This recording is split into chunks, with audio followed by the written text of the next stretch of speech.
Monsieur le Président a dit de ne pas faire de commentaires, mais nous, on veut vous dire merci. Merci beaucoup. Merci pour votre courage. Merci. Que d'autres appelleront audace. Merci. Vous avez ouvert un sésame dans lequel nous comptons vraiment puiser pour mieux structurer nos réquisitions. Oui. On va juste vous poser des questions de précision et de reprécision. D'accord. Puisque vous avez fait beaucoup de déclarations avant aujourd'hui. Oui. Et on a eu la chance de prendre connaissance de toutes ces déclarations. Oui.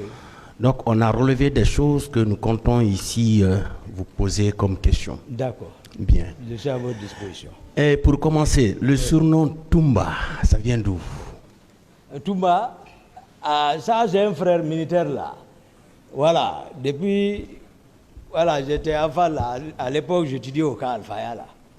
Donc, il y a un monsieur qui était venu en Guinée, je ne sais pas de quelle provenance, mais on l'appelait Toumba. Donc c'était mon grand là, Salou Kaba, c'était un béret rouge. Voilà, au début ça me faisait très mal. Mais c'est là-bas, c'est parti, Toumba Rek. C'est lui qui m'a, voilà, finalement, allez, c'est fini. D'accord. Est-ce que vous pouvez nous parler de votre parcours militaire de 1993 jusqu'au 28 septembre 2009? Comment vous avez été recruté? Voilà. Quelles sont les formations que vous avez eu à faire? Quels sont les postes que vous avez eu à occuper? Ok. Avant d'abord d'incorporer l'armée, voilà, j'étais médecin interne au CHI Ignace, au service de cardiologie. 7 ans là-bas. C'est vu, c'est-à-dire le besoin de l'armée, puisqu'on faisait venir les militaires à toujours à Ignace pour des consultations cardiologiques. À l'époque, le professeur Condé, voilà, vu tout ce que les gens parlaient de moi.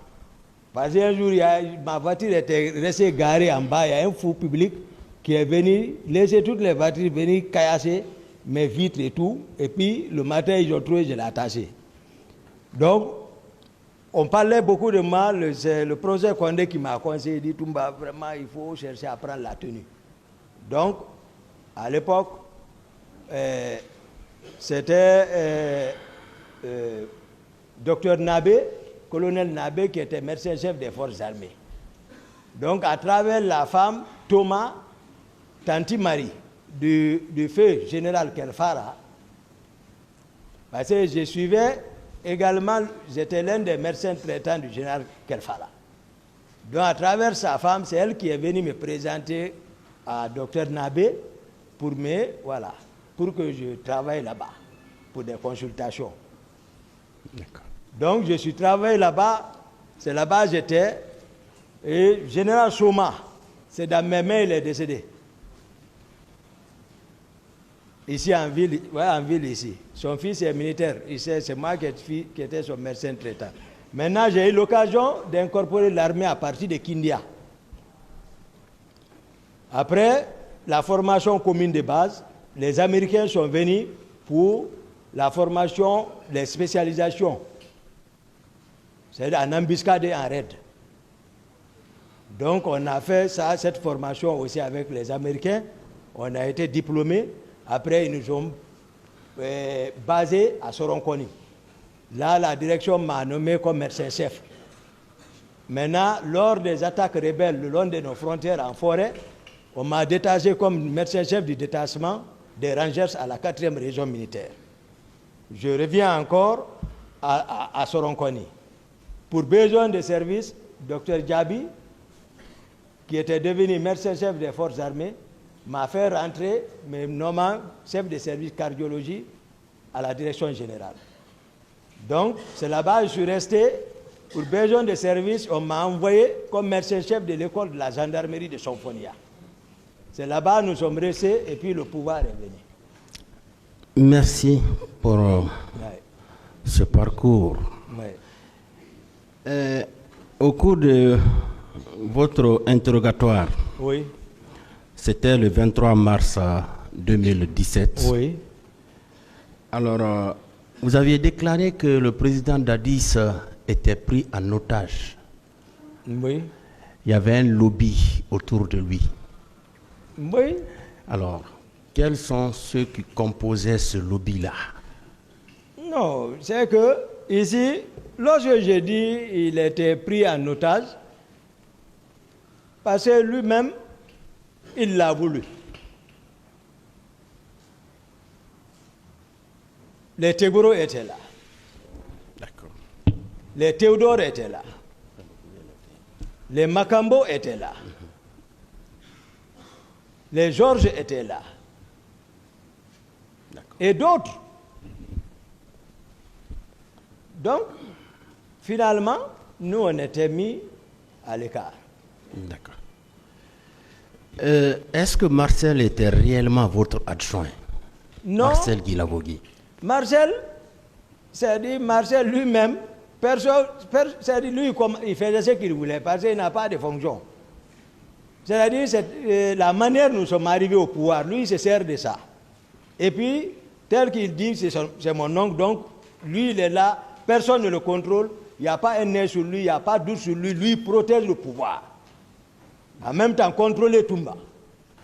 D'accord. Vous voyez, donc il n'a aucun acte officiel, le nommant à quelque poste que ce soit. Il agissait par effet. Bien. Est-ce que vous avez toujours accepté cette appellation, qu'on Toumba. lui dise adjoint de Toumba? Vous avez toujours accepté ça? Non, non, non. Il n'est pas mon adjoint parce que dans aucun pays du monde, il y a un adjoint à un aide de camp. Il n'y en a pas. D'accord. Un aide de camp, c'est un aide de camp, c'est fini. Il n'y a pas d'adjoint pour ça. D'accord. C'est par méconnaissance, parce que le niveau des uns et les autres. Ils ne savent pas, est-ce que Dadis m'a donné instruction de faire ça? Pourquoi Dadis ne les donnait pas? Parce que peut-être c'est compte tenu du niveau. Il y a tout ça. Voilà. Bien. Marcel, est-ce qu'il avait beaucoup d'hommes à sa disposition? Oui, et Marcel avait beaucoup d'hommes. Parce qu'il a son salon. Il avait environ combien de véhicules? Marcel pouvait bouger avec 3 véhicules. 3 véhicules. Oui. D'accord. Parfois c'est 4. D'accord. 3, 4. D'accord. Ça c'est vrai, je sais. Toujours à la page 4 de votre procès verbal, Oui. vous avez déclaré que chaque membre du lobby, c'est-à-dire des gens qui étaient autour du président Dadis, Oui. alors chaque membre avait reçu l'ordre de ce dernier, c'est-à-dire du président Dadis, d'aller recruter des milliers de jeunes gens Oui. pour renforcer la garde présidentielle, contrairement à la procédure de recrutement normal dans l'armée. Oui. Alors, ces jeunes recrues avaient été acheminés au camp Kalea, Forêt-Caria, Oui. commandé par le colonel Jean-Louis, vous l'avez déjà dit, où elles ont été formées, ces jeunes recrues donc, ont été formées par des instructeurs israéliens, Oui. sous le financement de Benny Stemez, Oui. homme d'affaires franco